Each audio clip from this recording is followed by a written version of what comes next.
Giornata di festa venerdì 30 settembre per 161 nuove leve della ricerca italiana e internazionale.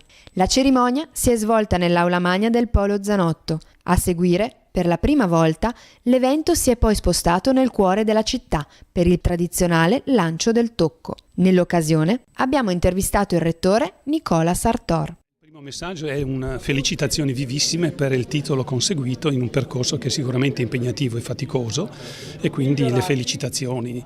L'altro messaggio è mi raccomando di essere tenaci in un contesto che purtroppo in questi anni non è assolutamente favorevole.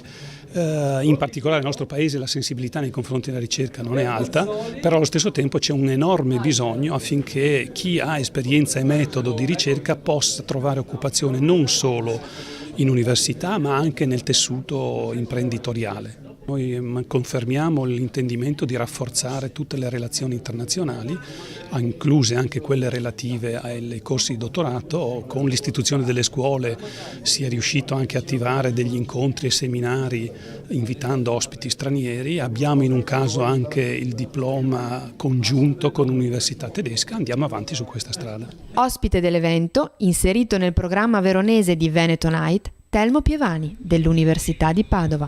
Oggi proporrò ai ragazzi un'analogia tra la scienza e la democrazia.